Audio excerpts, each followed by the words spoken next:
नहीं, हमने बार बार कहा है कि एनडीए के सीट शेयरिंग का मामला कहीं कोई परेशानी नहीं है। सही समय पर उचित समय पर उचित जगह पर हम लोग इसका अनाउंसमेंट कर देंगे। इसलिए कहीं कोई संशय नहीं है, आपस में कहीं कोई परेशानी नहीं है, क्योंकि जहाँ जहाँ भारतीय जनता पार्टी की गठबंधन एनडीए की सरकारें हैं और जहाँ एनडीए की सरकारें चुनाव लड़ी, अभी किसी राज्य की घोषणा नहीं हुई है। भारतीय जनता पार्टी ने अपनी सीटों की घोषणा की है, फर्स्ट लिस्ट और सेकेंड लिस्ट, और जो आने वाले समय में जो उनका आएगा वो एनडीए से बात करके बाकी घटक दलों से बहुत जल्द हो जाएगा।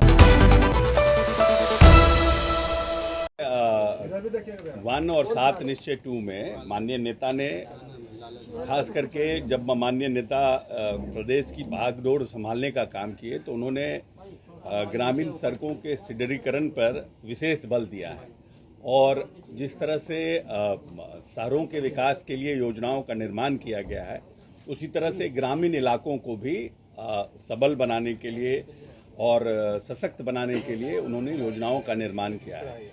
चाहे वो सोलर लाइट हो, हर घर नली गली हो, चाहे वो नल जल योजना हो, और ग्रामीण सड़कों को बारहमासी जो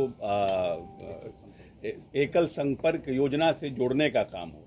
और अब एक इशू हम लोगों के साथ है कि सड़कों का निर्माण हुआ है, हम उन सड़कों को बारहमासी सड़क रखें, सड़कों का चौड़ीकरण हो, और जो हमारे महादलित टोले छूट गए हैं, अति पिछड़ों का टोला जो हमारा छूट गया है, कहीं ना कहीं क्या होता है कि हमने एक टोलों को बनाया, लेकिन वो है कि वो टोले का एक संपर्क तो हो गया, लेकिन अति पिछड़ों का टोला थोड़ा दूर है और महादलित का टोला थोड़ा दूर होता है, तो उनकी कनेक्टिविटी नहीं हो पाई है। वैसे जगहों को चिन्हित करके और वैसे जगहों को आने वाले समय में कनेक्टिविटी देना, ये प्रायोरिटी हम लोगों की रहेगी।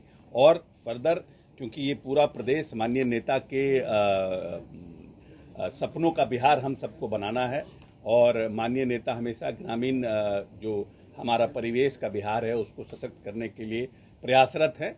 हम लोग भी अपनी भूमिका का उनके साथ निर्वहन करेंगे और उनका जो सपना है ग्रामीण इलाकों को सुदृढ़ करने का, उसको पूरा करने का प्रयास करेंगे। एनडीए का सीट शेयरिंग पर फैसला हो सकता है कल? हमको सीएम के दिल्ली जाने की हमको कोई जानकारी नहीं, हमें जानकारी नहीं है इसके ऊपर, इसलिए इसके ऊपर मेरा टिप्पणी करना उचित नहीं होगा। नहीं, हमने बार बार कहा है कि एनडीए के सीट शेयरिंग का मामला कहीं कोई परेशानी नहीं है।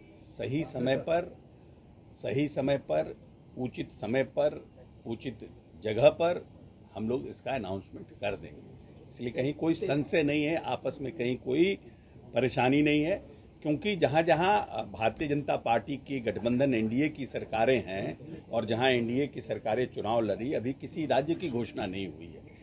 भारतीय जनता पार्टी ने अपनी सीटों की घोषणा की है, फर्स्ट लिस्ट और सेकेंड लिस्ट, और जो आने वाले समय में जो उनका आएगा वो एनडीए से बात करके बाकी घटक दलों से बहुत जल्द हो जाएगा। इसमें कहीं कोई परेशानी नहीं। तेजस्वी यादव ने कल पटना से लेकर मुंबई तक एक बात उनकी आम रही कि मुख्यमंत्री नीतीश कुमार को लेकर काफी सॉफ्ट दिखे। उन्होंने कहा कि बहुत मजबूरी में बहुत फैसले वो ले रहे हैं, तो क्या लगता है कि कुछ तेजस्वी यादव का लगता है कुछ ज्यादा ही सॉफ्ट है कुछ चीज को लेकर? देखिए, ऐसा है ना कि कोई भी राजनेता जो बिहार की राजनीति करते हैं, क्योंकि 18 साल में नीतीश कुमार ने जो काम को किया है, निश्चित रूप से कहीं ना कहीं तेजस्वी जी जब सरकार से हटे थे तो उन्होंने नीतीश जी के ऊपर व्यक्तिगत प्रहार किया था, और उनके पिता श्री लालू प्रसाद यादव जी ने व्यक्तिगत प्रहार किया था और व्यक्तिगत टिप्पणियां की थी। राजनीतिक जीवन में विचारों का मतभेद हो सकता है, हम कहीं जा सकते हैं, हम कहीं आ सकते हैं, लेकिन व्यक्तिगत टिप्पणियों से परहेज करना चाहिए।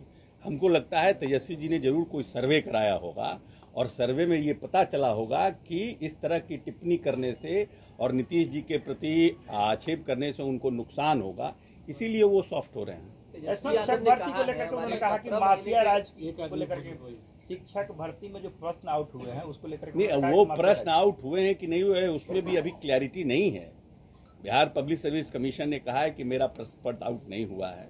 मान लीजिए किसी ने कंप्लेन किया, उस पर जो जांच हो रही है उसमें तो लेट एवरीथिंग कम्स आउट। और हम लोग तो जिस पॉलिटिकल पार्टी के राजपाट में बीपीएससी के अध्यक्ष जेल गए, जिनके ऊपर बार बार मुकदमा हुआ, कितने बार पेपर लीक हुआ, उनको इन सब चीज़ों पर टिप्पणी करना उचित है। हमारी सरकार, नीतीश जी की जो सरकार है, उन्होंने इस 18 साल में हमेशा से ट्रांसपेरेंट, निष्पक्ष और पारदर्शी सिलेक्शन करने का काम किया। हमने पार्ट 1, पार्ट 2 जो टीचर बहाली की हुई है उसमें भी हमने पारदर्शिता रखा है और पार्ट 3 में भी पूरी तरह से हम पारदर्शिता रखें। सर, इलेक्ट्रल बॉन्ड जो 10 करोड़ का जेडीयू को मिला, हल्फनामे में आप लोगों ने दिया था, हमने उसे इंतजार कराया। इसके लिए हम इसके लिए कोई सक्षम प्राधिकार नहीं है। न मैं पार्टी का अध्यक्ष हूँ, न मैं पार्टी का कोषाध्यक्ष हूँ। इसलिए पार्टी का क्या स्टैंड है, हमको लगता है उचित जवाब वो लोग इस पर देंगे।